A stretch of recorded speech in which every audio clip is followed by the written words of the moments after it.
had long bonded together against scorn and adversity. This place had a fierce pride, players and fans in uncanny unison. After Bob Pemberthy and Tom David, Pontypridd had a new working-class hero, battered and defiant, that now came to represent it. We didn't fear anybody. Baz used to coin the phrase of Valley Commandos. We had a bit of a reputation, you know, as the wild boys a bit, but it never got too serious, you know.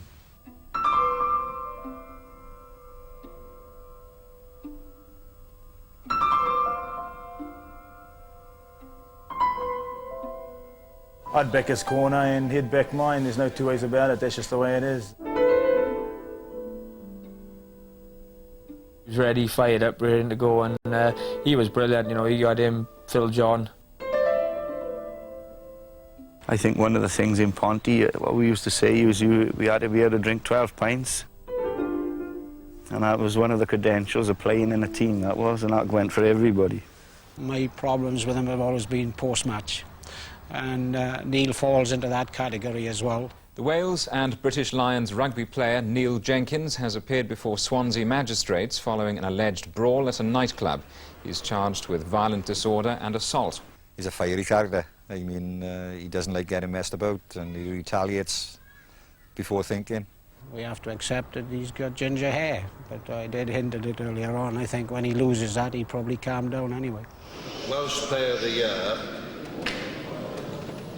is redhead Neil Jenkins.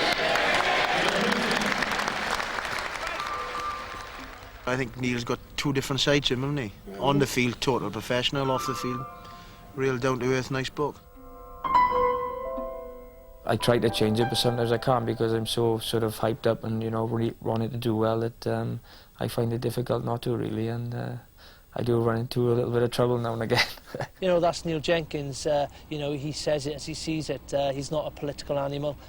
He shoots straight from the hip. In the 1995 Welsh Cup final, Swansea beat a jittery Pontypridd. It proved a final turning point for the club, and maybe for Neil Jenkins too. When we came off after the cup final, when we lost to Swansea, and he sat in the corner and he said, and he'd had a particularly bad day, unfortunately for him on that day, he came back and he said, we will be back next year and I will win. Now it's back to John again. Is there one more? The chase for Gareth Lewis. Gareth Lewis first there. You can't describe the feeling, you know. You'd think you're not going to get it that day, but then when it comes, it's an unbelievable feeling.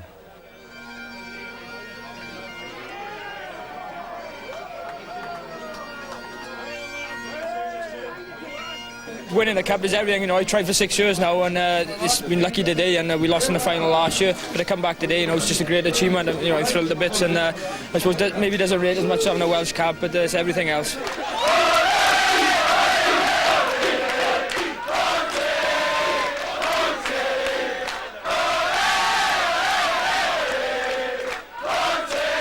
Amid the celebrations, the sense that he had played out his destiny with the club was beginning to haunt Neil's mind. Life with the Lions would elevate him to a new plane. I didn't really expect to be picked in a test side. I didn't think I had any chance at all. I was just glad to be there. If you're going into test match rugby, you still need somebody under pressure you can rely on, and you know, Jenks is, I think, just the best at it. He's probably the best kicker I've ever seen. Come on, Jenks, put one over.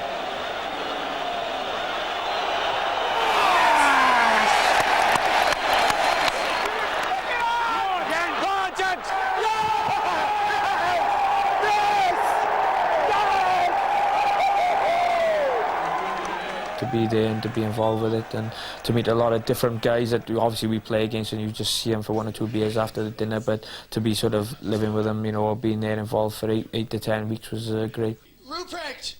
Ruprecht, come in!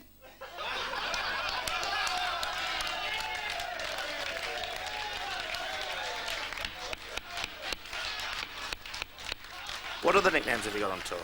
Stinker? Or Stinker, yeah. Where does stinker come from? It's called It's because I fart a lot, I think. Is it? Yeah. Is that the only reason? Again, just being part of that, and the atmosphere was electric. Kings Park especially was incredible. I still don't know how we won the second test. And Jenkins is blazing up form. What a game! On to Scott Gibbs. He stands his mega point. Bentley! Yeah!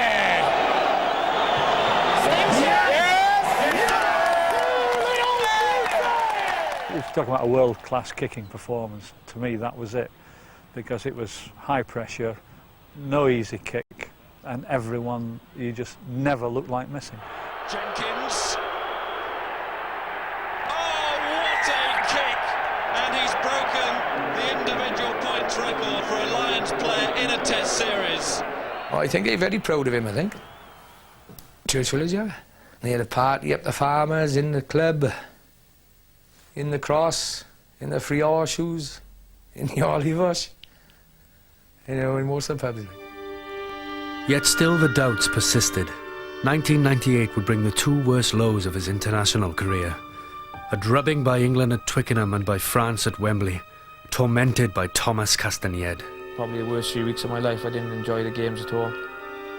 You know, it's an honour to play for your country, but it's just one of them things. I didn't really want to be there.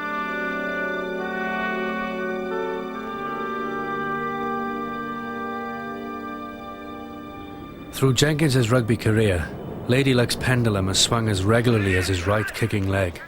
So it did now. Graham Henry was to lead the Welsh revival. He was this guy who'd played 67 test matches or 60-odd test matches or whatever it was. And obviously you can't buy that sort of experience, who can kick goals from all over the park, who seemed to have a feel for the game and tactically was a good tactician. Goodness me, like, you don't throw that sort of experience away, that sort of ability away. He gave Neil the chance to play the game that he wants to play. He's pushed him right up in front in people's faces, where Neil has always played for Pontypridd, but for some unknown reason hasn't been allowed to do it in a Welsh jersey up until now. Can't get outside, out of the formation. Get out of the formation. There's a hole, and they'll exploit us there. You can't straitjacket them and say, this is how we're going to play all of the time. They've got to react and have different things that they can call on for that particular occasion that we have practiced. As a senior player, he's in total command of the backs, and I think he revels in it. The breakthrough arrived as Wales won in Paris for the first time since 1975. It's a truly remarkable afternoon of rugby. They waited a long time in a truly marvellous game. They have triumphed. He's got a huge Welsh heart and he wants Wales to do well. Then it was England.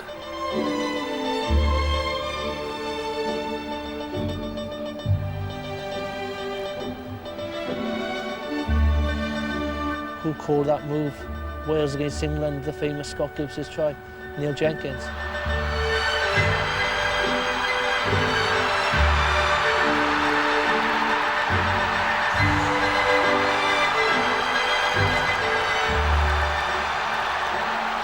Victory or defeat rested on one final kick. Well, I had no doubt he'd kick it. He's got that composure under pressure.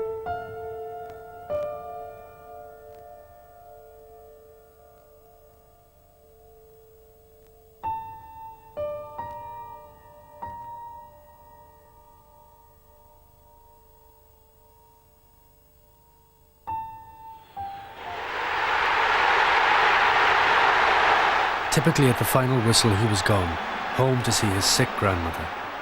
We just couldn't believe it. He was going back without having the normal celebration drink, you know, just to get back to see his grandmother. He is an own boy, isn't he? He's, you know, he's not a... He's pretty dedicated to what he does, and after that, it's back to the family.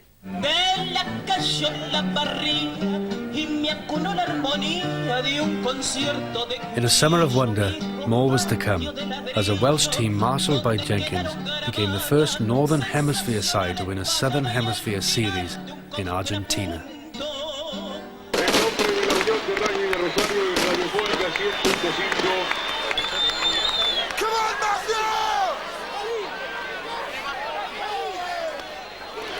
I'm going to bother now, you cock.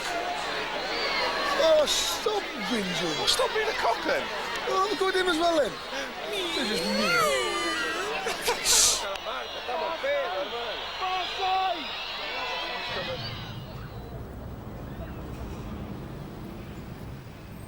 I'm looking forward to the match. I've played for obviously since the England game, so a bit of luck. If it's the same result, I think everyone would be happy. You know, everybody's nervous before game, but Neil, you know, a couple of reflections. I've seen him being sick before games. Oh, I'll be puking tomorrow. Definitely. I've left my gum shield at home, mind you. I forgot my gum shield, which makes me Eve anyway. But I'm normally sick anyway without the gum shield, so I'll probably be. I'm sure there'll be a few boys Eve tomorrow and spewing and things.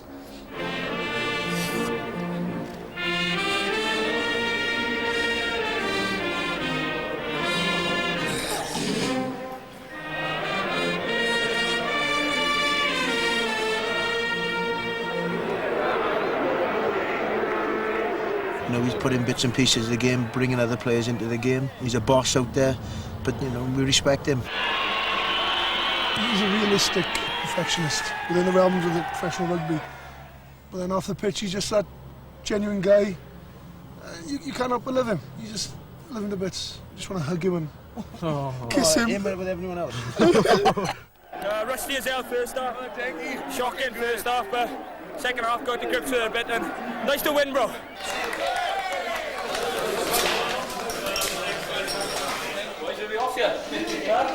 Post-match, and it's Neil's turn for the drugs test.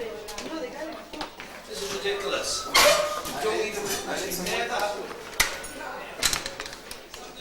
Nah, it's fine, just got to wait to pee, so it's dehydrated, so, you know, it's like a struggle a bit. Good.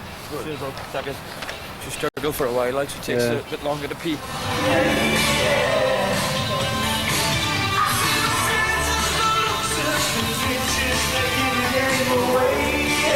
See the creep pants?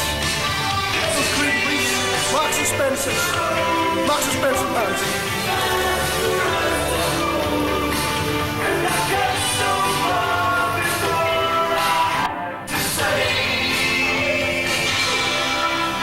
Well, they are my pants, my lucky pants. And they were once Kevin Morgan's before the France game, but I forgot my pants, so Kev gave them to me, and they haven't been taken off ever since. For any match, anyway. I only wear them in rugby matches. Get it out!